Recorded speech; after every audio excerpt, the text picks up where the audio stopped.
Lalu seperti apa karakter generasi millennials? Bagaimana pula manajemen karir dan juga pengelolaan finansial generasi millennials? Generasi ekonomi saya akan ulas lebih lengkap untuk Anda. Ini menarik untuk Anda, baik yang saat ini sebagai pekerja ataupun Anda memiliki perusahaan. Data ini menarik untuk Anda memahami apa sesungguhnya yang diinginkan oleh karyawan Anda. Karena data ini adalah data yang lakukan survei, baik itu oleh LinkedIn, kemudian juga oleh Goldman Sachs, kemudian juga oleh beberapa lembaga survei lainnya untuk mengetahui apa yang sedang terjadi. Bagaimana peta pekerja secara global di dunia yang mayoritas memang lebih dari 50% saat ini dipenuhi oleh mereka. Siapa mereka? Sebelum saya membahas siapa mereka yang mendominasi 50% dari pekerja, saya bahas terlebih dahulu dari pembagian generasi karyawan global. Survei membuktikan ada 3 generasi yang saat ini. Kita lihat yang pertama adalah baby boomers. Baby boomers sendiri kita lihat merupakan mereka yang lahir sekitar tahun 1946 hingga 1964. Sudah sangat senior ya. Jadi ini adalah geng-geng baby boomers. Siapa mereka? Mereka adalah yang lahir pasca selesainya Perang Dunia Kedua. Jadi mereka memang terlahir dengan sebuah mental yang lebih kuat karena mereka membangun dari nol kepercayaan, kemudian pasca perang yang begitu besar mereka harus terbiasa dengan usaha untuk membangun dari yang nol sehingga bisa menjadi sesuatu. Jadi sederhananya mereka memiliki kesabaran yang lebih baik. Kemudian mentalnya juga lebih baja dibandingkan generasi-generasi selanjutnya. Dan di tahun 1965, Anda yang lahir di tahun 1965 hingga 1981, Anda akan disebut sebagai generasi X. Bagaimana generasi X ini nanti saya akan lebih spesifik. Bagaimana karakter generasi X dan yang selanjutnya adalah yang lahir di atas tahun 1982 hingga tahun 1995. Ada lagi sebenarnya generasi Z yang memang saat ini tengah dikaji bagaimana karakter mereka. Dan inilah yang lahir di tahun 1982 hingga 1995 adalah yang lahir dan kemudian disebut sebagai generasi milenial.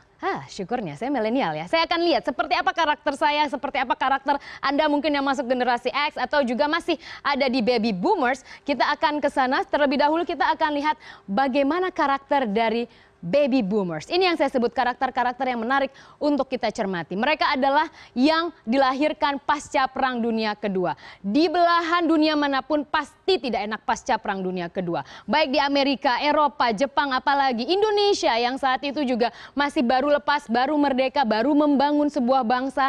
Mereka pasti seseorang yang rindu untuk bersama. Karena tidak mudah untuk berkumpul lengkap dengan keluarga apabila Anda bukan dari golongan yang memang seseorang yang misalnya bangsawan atau memang berpendidikan, akan sulit Anda untuk berkumpul. Sehingga mereka adalah orang-orang yang mengutamakan keluarga. Kebersamaan menjadi salah satu tujuan mereka ketika mereka bekerja, ketika mereka berkarir. Jadi mereka itu bekerja untuk keluarga. Mereka bekerja untuk membeli rumah, untuk membeli kendaraan, dan mereka sangat menghargai waktu-waktu berkumpul dengan keluarga, dinner bersama setelah bekerja. Jadi hal-hal seperti itu yang sangat mereka hargai karena mereka tahu sulitnya kebersamaan ketika dunia goyang dengan perang dunia. Selanjutnya mereka lebih menghargai perbedaan. Jadi mereka lebih seperti sebuah kelompok yang merasa bersama-sama kita bangkit di dunia ini pasca Perang Dunia Kedua yang sangat tidak mengenakan dan sulit untuk berkumpul dengan keluarga. Jadi ini adalah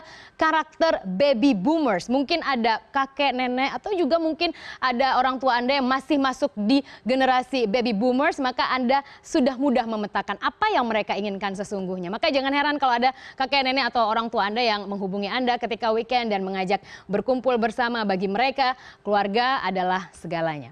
Dan kita ke generasi selanjutnya adalah generasi X. Bagaimana karakter generasi X yang tadi lahir sekitar tahun 1965 hingga 1982? Mereka cenderung memanjakan anak. Jadi mereka sudah hadir beberapa dekade pasca Perang Dunia Kedua. Mereka sudah lebih enak hidupnya dan mereka sangat memanjakan anak-anak mereka dengan menyediakan akses teknologi. Akses apapun diberi. Ketika mulai tahu, kemudian perusahaan-perusahaan teknologi pada awal 90-an sudah mulai ada, kemudian akses internet sudah mulai semakin masif masuk ke dunia. Mereka memberikan akses teknologi dan mereka sangat memanjakan anak mereka. Silahkan ketika anak mereka menginginkan laptop, ketika anak mereka menginginkan smartphone, mereka sangat-sangat memanjakan anak mereka dan mereka para pekerja yang masuk ke generasi X, mereka biasanya memiliki kebiasaan ini. Ini menjadi kata kunci 2 kali dalam 10 tahun. Jadi mereka memberikan waktu ataupun kesempatan untuk sebuah perusahaan selama 5 tahun. Apakah dalam perusahaan tersebut dia memiliki promosi yang lebih baik, gaji yang lebih baik, kesejahteraan, fasilitas yang lebih baik, dia akan menunggu waktu 5 tahun. 5 tahun tidak ada, dia ciao. Dia akan pilih perusahaan lain karena bagi dia terlalu lama menunggu 5 tahun. Selanjutnya dia akan masuk ke sebuah pekerjaan yang memberikan tawaran yang lebih memang menjanjikan, kemudian kesejahteraan juga lebih baik. Jadi 2 kali dalam setahun rata-rata untuk generasi X pindah pekerjaan. Ini salah satu yang bisa menjadi clue bagi sebuah perusahaan ketika Anda akan merekrut orang-orang di generasi tersebut. Selanjutnya kita masuk ke generasi millennials. 50% lebih karyawan di seluruh dunia didominasi oleh generasi ini. Mungkin saya juga salah satunya dan banyak lagi orang di luar sana. Kita lihat seperti apa karakter mereka karena mereka banjir dengan teknologi dan juga internet sehingga mereka lebih mudah, mereka lebih gampang untuk melihat apa yang terjadi di dunia sana. Seperti sosial media, mereka bisa lebih berkenalan dengan banyak orang, membuka banyak kesempatan, sehingga mereka mendapatkan pendidikan yang relatif tinggi. Nanti saya akan lebih spesifik. Seperti apa pendidikan yang mereka raih untuk millennials. Dan yang menarik lagi, mereka itu melakukan konsultasi finansial dengan lingkungan terdekat. Ini menjadi clue baru. Mengapa mereka tidak memilih misalnya financial advisor? No, mereka tidak pilih itu. Mereka lebih mengutamakan trust. Bagi mereka heart to heart, kemudian ketika menemukan seorang yang memberikan suggestion, yang lebih penting adalah kekuatan ataupun bonding yang mereka bangun bersama orang tersebut. Mereka lebih percaya dengan orang-orang tersebut dibandingkan orang lain yang memiliki profesi sebagai financial advisor, tapi mereka belum memiliki ikatan emosional. Ini menarik. Jadi mereka memiliki pendidikan tinggi pasti, kemudian banjir internet dan teknologi, kemudian konsultasi finansial mereka percayakan pada lingkungan terdekatnya. Selanjutnya kita lihat, ini adalah apa yang kita bahas. Bagaimana mereka percaya bahwa untuk lingkungan terdekat seperti keluarga dan teman terdekat mereka, 45% mereka mempercayainya dan kemudian mereka mempertimbangkannya untuk mengelola keuangan mereka. Selanjutnya mereka akan lebih egois. Mereka lebih memutuskan sendiri. Mereka membuat catatan sendiri dalam sebuah tabel mana yang harus dilakukan. 40% mengambil keputusan berdasarkan dirinya sendiri setelah mereka melakukan seperti shortlist untuk hal-hal terkait finansial mereka. Selanjutnya pada bankir mereka juga percaya sekitar kurang dari 20%. Hanya kita lihat untuk broker ataupun juga perusahaan dan independent advisor ataupun penasehat independen, biasanya mereka sangat kecil untuk mempercayainya. Jadi mereka adalah sebenarnya orang-orang millennials ini adalah orang-orang yang sangat mempercayai hubungan emosional sesungguhnya. Meskipun mereka terkesan lebih apa maunya sendiri, tapi ternyata mereka masih memiliki ikatan emosional yang begitu kuat. Selanjutnya kita lihat, ini adalah tadi yang kita bicarakan. Oh ya, mereka adalah orang-orang yang hobi berbelanja dan juga liburan. Jadi perusahaan-perusahaan bila Anda ingin meng-hire seorang millennials, Anda tampaknya ini menarik. Anda mungkin bisa mempertimbangkan liburan sebagai salah satu tawaran ketika akan merekrut mereka. Karena mereka adalah orang-orang yang ingin bebas. Mereka suka belanja, konsumtif, kemudian mereka juga doyan juga liburan. Dan kita lihat ada yang menarik. Dengan belanja mereka, tapi 38% mereka itu dikelilingi utang yang berasal dari kartu kredit. Jadi mereka cenderung tidak terlalu mempertimbangkan finansial ataupun pengelolaan finansial mereka. Karena mungkin mereka hidup di zaman tidak ada perang, kemudian mereka hidup begitu lahir, mereka sudah ada teknologi yang mengelilingi mereka, dan mereka tidak perlu cari uang susah-susah karena orang tua sudah bekerja keras untuk memanjakan mereka, sehingga mereka tidak perlu memikirkan apa yang harus mereka lakukan. Apakah mereka harus saving atau invest, mereka tidak begitu tahu hal tersebut. Dan yang terakhir adalah yang paling menarik, bahwa mereka kaum millennials ini bisa berpindah kerja 4 kali dalam 10 tahun. Artinya di sebuah perusahaan mereka hanya akan tahan rata-rata 2,5 tahun saja.